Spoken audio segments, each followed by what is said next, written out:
Today I have Don Barton back again. And I mean, that could have been misinterpreted, but I mean a very good again, because I really enjoy our conversations. And again, this is something that he said at a workshop we were at, and I think it was a very important conversation to have. And that is about the bored ADHD entrepreneur. Don Barton is the CEO and owner of The Perfect Plan and a classically trained economist, but is really a frustrated anthropologist. Don, thanks again for coming back. Hey, thanks, Andre. Again, I start every show off with you the same way. I'm just so grateful for the work you're doing. Is understated, honestly. And so many people have come up to me since being on your podcast or sent me notes through LinkedIn and said, "Hey, thanks for talking about this." So we're all in this super secret society of superheroes. Gifted people who have been told by mainstream society that there's a problem when there's really not. And everybody's learning to struggle through mainstream interpretation of this thing, which I believe is a gift. And it's nice to have a forum and somebody to talk about it like you do. So thank you for your work, dude. I mean, keep it going. Yeah, I appreciate it. And that's the other thing too, that I'm starting to fight is there's nothing wrong with our brain. It's just the world has to accept it. And it's not just the ADHD they have to accept. They just have to accept differences, period. Absolutely. And stop forcing these measurements or metrics that doesn't work for everyone. So it's not necessarily only ADHD I'm pushing for, it's just everyone to have the power to be unique and be respected as such. And it's interesting you say that because I so appreciate you mentioned in the past, one of the charities I'm passionate about is Culture City. And it started out working with kids with autism and has moved into sensory. And what's really interesting is everybody talks about inclusion, equity, equal rights and all, but there's so many people out there that need some attention that get labeled. And when you label somebody, you disable them, right? And by saying, "Oh, this kid's got autism," or "this kid's on the spectrum," or "this person's got ADHD," or whatever, you're putting a label up there that is so grossly misinterpreted. When the reality is those are the people that are going to cure cancer one day. Those are the people that are going to break the speed of light. These are the people that'll reverse autism, right? Create the light bulb, electric cars, theory of relativity, go to Mars, all of that stuff. So. But, we all have to live with it a bit. So, again, your voice is heard and appreciated, and I'm grateful to know you. Well, I'm glad you brought it up because that was episode 117 that we talked about labeling, and it was a great conversation. And I'll put in the show notes for the listeners to just quickly get to it. So today, though, we're talking about the bored entrepreneur. And when we're at the workshop, you just looked at me and said, "I'm bored." And you want to elaborate on that and explain? Because when I heard that, a lot of flashbacks for me as a bored entrepreneur. I think it's important for our brains to understand this so we can figure things out. So when you said "I am bored now," and you look lost. It was also the look in your eyes and the tone of your voice was, "I'm lost." What did you mean by that? You want to elaborate on that for me, please? Yeah, it's not a bad thing, but I appreciate you being caring about it. It's just one of those things where every once in a while in life you go through cycles, right? And if you do well, and if you're a business owner and you do well and you decide to sell it, then there's a day or two after or a month or two after where you're sitting around saying, "What's next?" And your brain is so used to going into hyperdrive and so used to having all these, I call them doors or windows open, so you can look out and see these different things going on in your head, that when you take away 3 or 4 of those, you're still doing superhuman stuff, but your brain is saying, "Hey, why aren't all these other doors open?" And the traditional term for that is boredom. So you're sitting around twiddling your thumbs, sort of waiting for the next opportunity, or more important, the next place to put your energy. And I think at least the older I've gotten, and I hope for people listening too, when you get a little bit of age, wisdom, and understanding, you slow down your application of your brain and you say, "Okay, wait a minute. Yes, I'm bored. Yes, I'm ready to jump in and do something, but I only want to do the right thing for the right people." So you have to force yourself and find tools to accept the boredom until the right thing comes along, or you're going to put a lot of energy into something that's wasted. Because with my brain, my ADHD, and on the Colby scale, I'm a 9 quick start, which means if I ever jump out, great improvisation, total improvise, which means if I had to jump out of an airplane, I'd say, "Sure, let's go do it." and strap me into the parachute, and I'd read the instructions on the way down. I mean, Oh, I just, let's actually, go. you probably jump up before putting the parachute on because you never thought of it. Yeah, I know. Well, actually, I respect gravity. Gravity's big to me, so I'm probably not on that one, but maybe.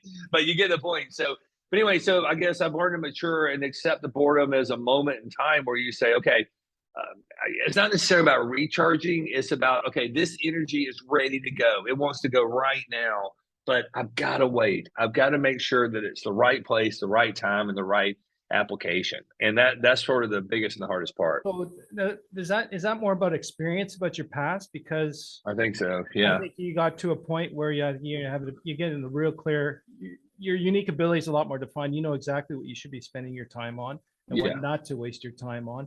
The types of people you want to work with and not work with, being it Yeah. clients or staff, or even your friend circle. I'm Yeah. assuming. Yeah. That's the freedom of relationship and purpose. Yeah. When you realize that you're in charge, you've only got a short amount of time here. And Dan Sullivan does a great job explaining this, but you've got four freedoms, and that's time, relationship, money, and purpose. Mhm. And so you realize, wait, I'm going to put the time into something that I feel passionate about, that fuels my purpose. And I need to make some money, so I can turn that knob up and down at will. But then the ultimate thing is I get to choose the relationships I'm in. And that's a beautiful thing. And that goes back to that thing I believe we talked about one time called multiplication by subtraction, Mhm. where you do have to take some things out of your life in order to multiply it. But when you've got ADHD, when you have this incredible brain full of energy that's trying to apply it somewhere, you want to go the least path of resistance, because that's where that energy can go. But at the same time, you got to go, whoa, wait a minute. Will this next step advance my desire and advance my ability to seek my purpose, to control my time, to control my money, to control my relationships? So yeah, I guess it is a little bit of experience, because when I was younger, I just jumped head into stuff and learned a lot. I wouldn't trade it for anything in the world, but now I look at it and go, no, I'm going to pass on this one, So you're because I almost know like, another one's coming. yeah, well, that's true. But it also sounded like you were checking your impulsivity. Trying to, Yeah. trying to, because if I let it go, it'd be uncontrollable, and I probably would pass out from not going to sleep for a week or a month or two, just be out there, go, go, go, go, go. And you gotta put tools in place to help you as somebody, with ADHD and this incredible gift. You got to be able to say, wait a minute, okay, it's like having a high end race car. You still got to change the oil. You still got to take maintenance. You got to look at the tires every now and then. You got to do what is needed to take care of this incredible machine that's inside of your skull. And that's a little bit different than what other people say. And then to So expand on Hollowell's analogy, is a race Ferrari with bicycle brakes. So right, that's got not going to brakes a do lot very more well. frequently. Yeah. Just to recap, like you said, you sold a company and now you're looking on to the next entrepreneurial journey. Yeah, Where I've you're been at. in sort of the people call it private equity. I don't like that term for me, but yeah, about 10 or 12 years ago, I left my Wall Street world, and started buying and selling and creating companies. And we bought and sold, I don't know, 6, 7, 8, 9, 10, something like that, companies. And some of them have been amazing. Some of them have been great. Some of them not so great, and some of them were terrible, but I wouldn't trade for anything in the world. So you get something good out of all of them, but you only need one or two in this world. But yeah, so we just sold off the last division. We've got some efforts still going on in Mexico that I'm really, really proud of, but it's very self-managed. I don't have to do any work on that, or very much work on it right now. So I'm looking at doing something different, which means sitting back, taking a breath, and being focused on whatever this next opportunity is. Because when the door opens, you want to be there. And I do not believe in luck, but I do believe that luck favors the prepared. So you've got to stop and control that energy, harness it, and then say, okay, what am I going to be prepared for when this door opens? Because if I've got 7 balls of energy in my brain and only 2 of them are working right now, I'm going to shove 5 things through that door, Yeah. and I need to be ready. The door needs to be ready. The people on the other side need to be ready. And most important, it needs to be the right thing for me, personally, professionally, and spiritually. I need to be in harmony with all that stuff. So, so I think bored's the right word. But I don't think it should imply that I'm sitting around twiddling my thumbs, either. No. It's Yeah. a patient awareness Yeah. to be prepared when the store opens. Yeah, and like to just expand on that luck thing, I had an old customer when I started in my first engineering company. I'm like, well, wow, I'm just lucky I'm getting all this work. And the guy just looked at me and says, it's not luck, Andre. You put yourself in the right place with Yeah, the thing. absolutely. Yeah, and So all the work you've done. Have you ever heard the Picasso version of that? no, So true story. It's probably been urbanized a little bit with a few legends, but roughly a true story. And I've heard him do this reference several times, so I believe it to be true. But basically, in the late 1960s, he was walking down the streets of New York, and a woman walked up to him and sort of fangirled out. She recognized him and said, "Oh my God, you're Pablo Picasso," and he said, "Yes, ma'am. Have a great day." You know, trying to be a nice guy. And she said, "Oh, can I have your autograph?" And he said, "I would love to give you my autograph." So she fumbles through her purse and gets out a pen and a piece of paper. And he looks at her for a second or two and scribbles all over it like he's signing it really big. And he hands it to her. And she looks at it and she's speechless. She doesn't know what to say because on that piece of paper wasn't just his autograph, but he drew her. He drew a portrait of her very, very quickly and then signed it. And she's like, "Oh my God, Mr. Picasso, how can I ever thank you for that?" And he goes, "Well, you just did. Your smile was made my day. Have a wonderful weekend. Goodbye." And he's trying to leave, trying to slip on out. And she's like, "No, no, no, no. I can't accept this. I'm not paying for that." And he said, "Ma'am, it's my pleasure. I'm just honored to do this for you. Have a wonderful day." And he's trying to gracefully, as a gentleman, get out of this thing. And she goes, "No, no, no. I must pay you." And he goes, "Ma'am, thank you. I really appreciate that, but you can't." And she said, "Well, why not?" And he said, "Ma'am, that drawing I just gave you would be $1 million if you wanted me to do that for you." And she said, $1 million? That's impossible. It only took you 10 or 15 seconds. And he looked at her and smiled and he said, "No, ma'am, that took me 50 years." right. So think about that. He drew it out in 10 seconds, but that's 50 years worth of work that goes into it to get ready. So if you think about luck, she stumbled into an opportunity to meet one of the greatest artists, or at least the most influential artists of the past half a millennial. Yeah, yeah. And his 50 years of experience came due right in that moment, and she got to partake in it. But there was no luck that he could draw that. That it's like you said, that's all those years of preparation that goes into it. So you have to be prepared when that door opens. He was prepared when she asked for an autograph, and he was kind and gave her something. But it took 50 years to draw a 10-second portrait. Well, the only way you can be prepared when that door opens is if you're looking for it. Yeah, your eyes got to be open. Your Yep. eyes got to be open, your ears listening. So that's the other thing too. That's why I really believe writing stuff down. Once it's written down, it's more ingrained. And then all of a sudden, subconsciously, it's proven to me many, many times that all of a sudden all this stuff pops up. I think it's luck, but it's because I'm already looking for it subconsciously.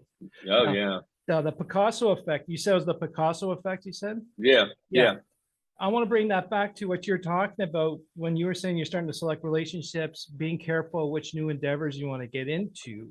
But that's also because you've taken X amount of years Yeah. to develop your skill that it is quick. Like for me as Yeah. an engineer, I can look at a problem, it takes me 10 minutes to solve it. I know what we knew, but someone just came out of school is going to take 2 days. Oh, yeah. And that's Yeah. how, It's because you've seen the movie before, right? yeah. That's what I tell people all the time. I've seen this movie. Yeah. I know exactly how this scenario is going to play out. And they're like, "What movie?" And I'm like, "It's just life, Yeah. You get 50 years plus of doing this. It's just life's just a bunch of reruns. Did you pay attention?" If you're paying attention, if you want to build and learn more on your skill and your value. And I think for the listener who's an entrepreneur, this is where we undervalue ourselves a lot. It's because it didn't take us a lot of time to figure it out. But that's Took the a lot of value. Like for me as an engineer, it's been 25 years to get to this point. I can do this quickly. Yeah. But it's Yeah. a lot of extra time, of effort, of learning, education, and taking extra onus to learn more that I wasn't paid for. So Yeah. I think that was a really good one. Now, Yeah. another thing I want to talk, you told me at that same workshop, after you said you were bored, is Mhm. now you have too much free time. It was good at the beginning, but now, Yeah, now it's interesting. There's this thing inside of me, this yearning to get totally focused on my purpose, get back to serving people, helping people, and driving the scorecard, driving what makes me go. That yearning is huge. But I also know that during that downtime, like I said, it's about preparation. So I've gone back and said, okay, what can I do during this that I honestly would not have the time to do? If I was going full blown into the next project. So there's some things I've always wanted to do that I'm wrapping up. I'm putting together, and I'm enjoying a little bit. I'm certainly not taking a vacation. People are like, oh, well, you need to go to Europe for a couple of weeks and just veg out, or go to the South Pacific and hang out for a while. And I'm like, that would be the kiss of death for me. You know, if I love Europe, I love the South Pacific, but I need to have a reason to go. And the reason is not me, that I want to sit around. So I'm doing a lot of projects and things in preparation for what the highest probability of the next move is going to be. And that kind of gives me purpose every day. Also, just so you know, and I think this is very important for any entrepreneur out there, the development of, especially with ADHD, the development of habits and disciplines as tools allows you the freedom to have some control. Because I know you and I have talked a lot offline about this. You know, we have 6 or 7 things going on in your brain, and they all hit at one time. You jump multiple projects at a time. You know, the world sees you as being scattered, and you see it as multitasking, right? So what I've had to do is say, okay, during this time, how do I make sure that my brain still stays controlled? So I'm a big fan of Robin Sharma's work. I don't know if you ever met him, but great guy. He wrote some really wonderful books. He wrote the Monk Who Sold His Ferrari, but his most recent book, which is still a New York Times bestseller, is called The 5 a.m. Club. And I remember, gosh, it's like 6 or 7 years ago, he told me he was writing this book. And I said, well, I can't wait to read it. And he goes, no, you don't have to buy it. I go, let me tell you about it. And he told me about the concept of the book. And I'm like, oh my God, that's exactly what I need to do. And what he said basically was that as a entrepreneur, as somebody with ADHD, as somebody that's high energy, he said, if you want yourself to be sort of taken care of during the day, like go to the gym and work out, and do things, and you're relying on late day things to take care of yourself and to have some moment to reflect and be fit, he goes, it's never, ever going to happen.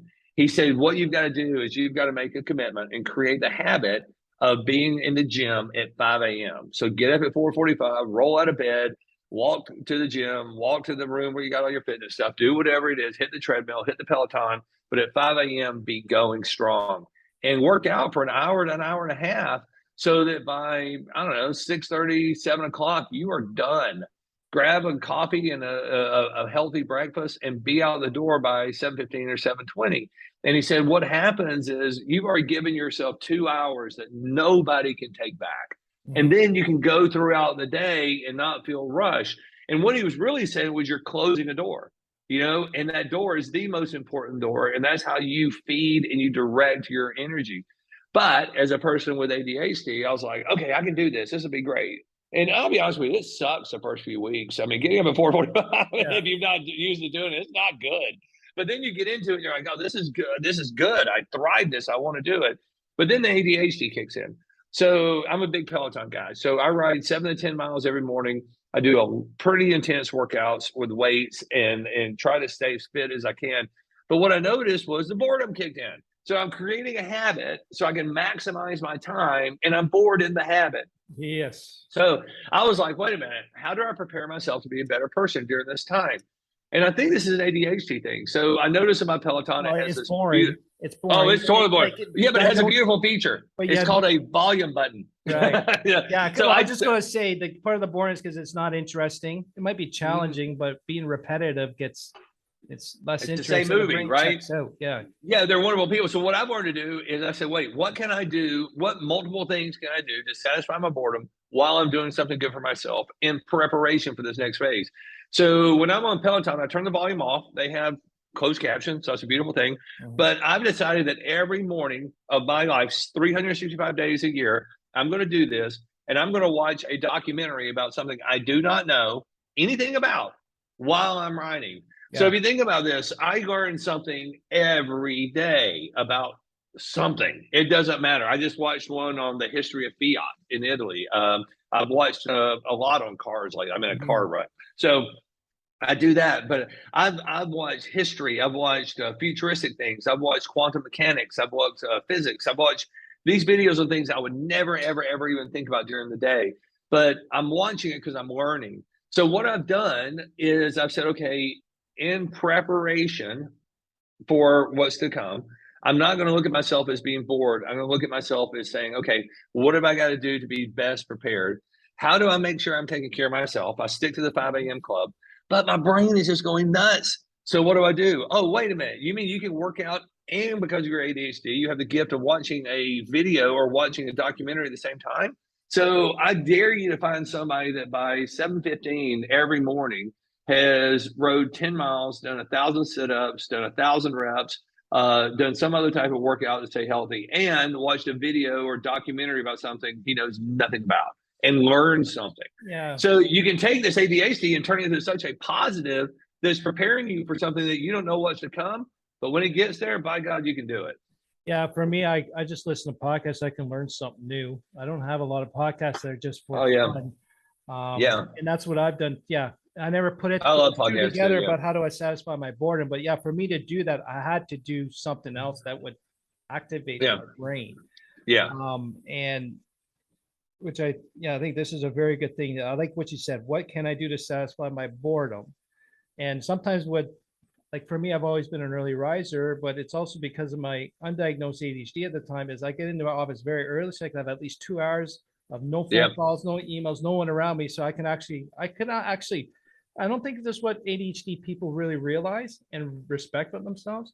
Within 2 hours, I can do almost 8 hours worth of work Absolutely. everyone else can do. So my day Yep. is done. But I like Yep. how you said the self-care, if we do it during the day or schedule during the day and the day, those are sacrificial if nothing goes well during the day. So if we get Right. it over with at the beginning, then it's no longer a worry. And Yeah. with the exercise first thing in the morning actually increases our ability to focus because Yep. it's all the right hormones, and your especially strength building is apparently really good. Absolutely. All right, so I really like these points. Like you've got, you need to, where's the next place to put your energy, but be strategic about it. And I like how you framed it as boredom is energy ready to go. Hmm. And here at the end is what can I do to satisfy my boredom? I think with your scenario, your example with the exercise is one thing, but at the same time, you can also look at that if we're bored at work or with our company, Yeah. what can we do to satisfy that? Yeah. And then- Yeah. Use it as a moment of preparation. Even Yeah. if it's something you don't know what you're preparing for. You just don't know. And that's the beautiful thing about life is these opportunities come and go, and your ability to be ready when it happens is what changes everything. I do a lot of work with the United States military, and we joke with them it's about train, train, train, and train again. And we do that so that when life really does happen, you've seen that movie 1,000 times. You've done it a million times, and it's actually easier by doing it. So why don't we train our brains on that even when we're down? Don't be bored. Turn it into something that's positive. And Train. the other point, yeah, and then it becomes a gut reaction or instinctive reaction without Yeah. thinking. And then the one point you said I think was really good is we all need a reason to go and do, and I think that's why we really struggle on going to 2 weeks on the beach and do nothing, or even Yeah. I've actually toned it down to part days or just a 1 day. Yeah. So what you described here was boredom with you knowing your ADHD. Now there's the other side of the flip of the coin is what boredom can do to the undiagnosed ADHD brain. Yeah. So you've had a different experience than I had. And I'd like to continue that conversation, but I think we're going to do that on the next episode, if you don't mind coming back. Of course. I'm honored.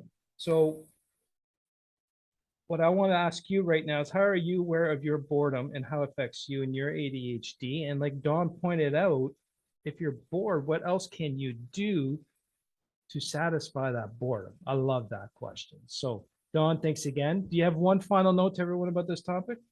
Yeah, I guess the final thing is to be encouraged and don't give up. And most importantly, don't listen to people who don't understand you. You are free to be you. And if you say, no, I've got to keep moving, I've got to do stuff, and somebody else says, no, no, no, you need to relax, you need to rest. No, you know what's best for you. You are free to be you. Don't let somebody else change who you are because you're special, and just be you. I think we'll end on that note. Thanks, Dawn. And we're going to have him back next week to discuss more about the bored ADHD entrepreneur. And thank you for listening.